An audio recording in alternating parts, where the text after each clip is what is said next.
فرق باطلہ پھر پورے ملک میں جہاں جہاں کام ہو رہا ہے ان سب کی رہنمائی کرنے والے، ان کو سکھانے والے، بلکہ سب کے استاد کا درجہ رکھنے والے، جن کے ہاتھوں پر اللہ تعالیٰ نے بہت سارے لوگوں کو ہدایت دی ہے، جن کو ہدایت کا ذریعہ بنایا ہے، مولانا حافظ اقبال احمد ملی صاحب مالیگاؤں دامت برکاتہم، میں ان سے گزارش کروں گا کہ اپنے قیمتی خطاب سے نوازیں۔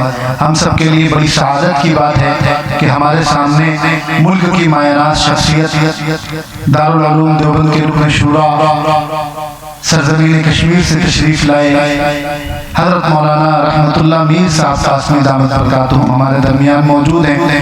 ہم اس تمام شرکا کی جانب سے حضرت کا استقبال کرتے ہیں۔ اسی کے ساتھ ہمارے درمیان ملک کی انتہائی اہم شخصیت پیر طریقت حضرت مولانا سید محمد طلحہ صاحب قاسمی نقشبندی دامت برکاتہم، خلیفہ حضرت مولانا پیر ذوالفقار احمد صاحب نقشبندی مجدد اللہ بھی تشریف لا چکے ہیں۔ ہم حضرت کا بھی استقبال کرتے ہیں اور شکریہ ادا کرتے ہیں۔ بسم اللہ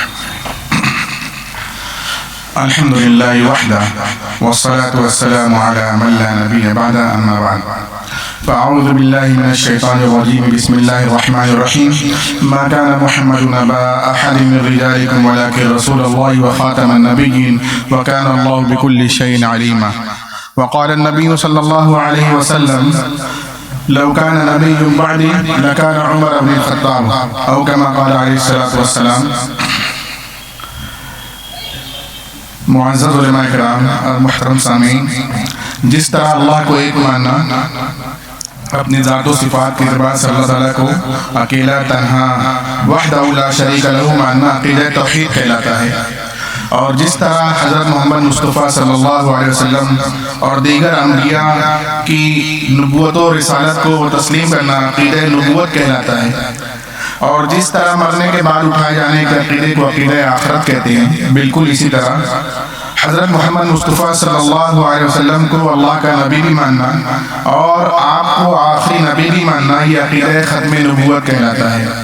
اس عقیدے کو امت میں پختہ کرنے کے لیے اللہ کے نبی علیہ السلام نے صحابہ کرام کے درمیان مختلف اوقات میں مختلف طور پر مختلف انداز میں فرمائش کی۔ کبھی آپ نے فرمایا کہ لو کان نبی بعدی لکان عمر بن الخطاب، کہ اگر میں آخری نبی نہیں ہوتا تو میرے بعد عمر بن الخطاب نبی ہوتے۔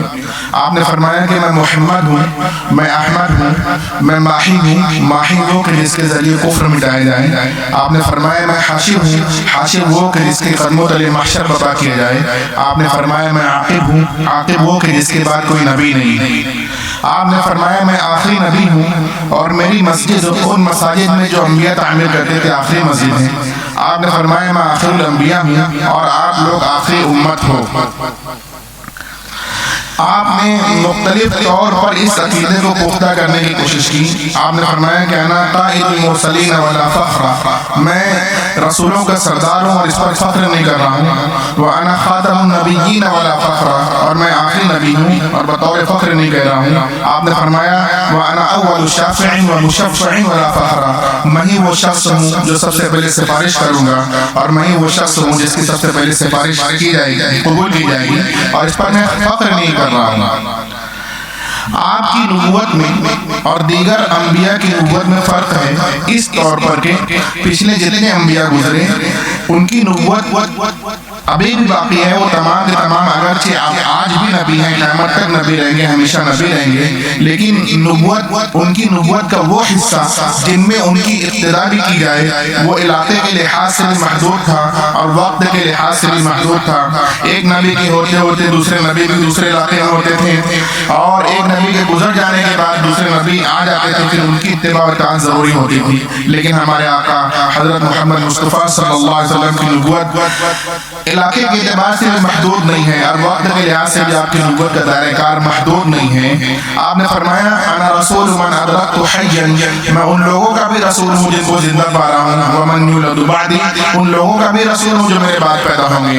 وہ صفات جو مخصوص طور پر آپ کو دی گئی تھی، جیسے کہ آپ کے لیے مال غنیمت کا حلال کیا جانا، آپ کے لیے روئے زمین کا سجدہ گاہ بنا دیا جانا، اور آپ کو جوامع الکلم عنایت کیے جانا، انہی میں ایک خاص صفت یہ آپ کو دی گئی کہ آپ نے فرمایا کہ بعثت الی الخلق کافۃ، مجھے پوری مخلوق کی طرف مبعوث کیا گیا ہے، وختم بی النبی، اور مجھ پر نبوت کو ختم کر دیا گیا ہے۔ اسی لیے آپ دیکھیں گے کہ پچھلے جتنے انبیاء تھے وہ آنے والے نبی کی اطلاع دیا کرتے تھے، خاص طور پر آخری نبی کی اطلاع دیا کرتے تھے، لیکن اللہ کے آخری پیغمبر حضرت محمد مصطفیٰ صلی اللہ علیہ وسلم نے کسی پیدا ہونے والے نبی کی اطلاع نہیں دی، بلکہ آپ نے قیامت کی اطلاع دی ہے، اور آپ نے فرمایا کہ بعثت انا والساعۃ کہاتین، کہ میں اور قیامت یوں بھیجے گئے ہیں۔ اب آپ کے بعد کوئی نبی نہیں آئے گا، قیامت آئے گی، اور پھر آپ نے قیامت کی مختلف نشانیاں بتلائی ہیں۔ ان نشانیاں کو علماء کرام نے 3 ادوار میں تقسیم کیا ہے۔ کچھ نشانیاں قیامت سے دور دور کی جنہیں علامات بعیدہ کہا جاتا ہے، کچھ قیامت سے بالکل قریب کی جنہیں علامات قریبہ کہا جاتا ہے، کچھ درمیانی علامات ہوگی جنہیں علامات متوسطہ کہا جاتا ہے۔ یہ موقع تفصیل کا نہیں ہے۔ وہ نشانیاں جو قیامت سے بالکل قریب کی ہیں، ان میں بڑی نشانیوں میں سے تین شخصیات کا تذکرہ ہمیں ملتا ہے۔ ان 3 شخصیات میں ایک حضرت مہدی علیہ رضوان کا ظہور ہے، دوسرے دجال کا خروج ہے، اور تیسرے حضرت عیسیٰ علیہ السلام کا نزول ہے، جو دنیا میں تشریف فرما ہو کر دجال کا خاتمہ کریں گے، اور اس کے بعد اسلامی نظام حکومت پوری کائنات میں قائم ہوگا۔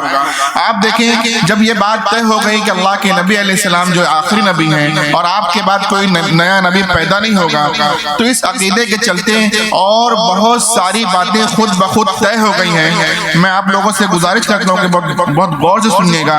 نبوت تو بہت دور کی بات ہے میرے دوستوں، وہ صفات، بہت چند منٹ ہے میرے پاس، آپ سنیے گا کہ وہ صفات جو خاصہ نبوت ہوا کرتی ہیں، ان صفات کا حامل اب قیامت تک دنیا میں کوئی ایک شخص بھی پیدا نہیں ہوگا۔ پوری نبوت تو دور کی بات ہے۔ مثال کے طور پر کوئی سچا اور نیکوکار تو ہو جائے، لوگ اس کی سچائی کی گواہی دینے لگے اور اس کو صدیق کا لقب مل جائے، یہ تو ہو سکتا ہے، لیکن کوئی شخص ایسا نہیں ہو سکتا کہ وہ اپنے معصوم عن الخطا ہونے کا دعویٰ کرے یا کسی کو اس طور پر مانا جائے۔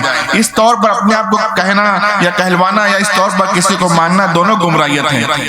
کوئی ایسا تو پیدا ہو سکتا ہے کہ دنیا جہان والے اس کے پیچھے چلنے لگے اور اس کو اپنا قائد تسلیم کر لیں، لیکن وہ یہ دعویٰ نہیں کر سکتا کہ اس کی اطاعت لوگوں پر فرض کر دی گئی ہے۔ کوئی ایسا شخص پیدا نہیں ہوگا جو اپنے مفترض الطاعت ہونے کا دعویٰ کر سکے۔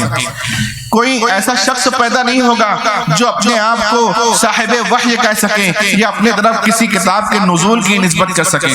کسی کے ہاتھ پر صادر ہونے والے خرق عادت امور کو ایمان کی بنیاد پر کرامت تو کہیں گے، لیکن اسے معجزہ نہیں کہا جائے گا۔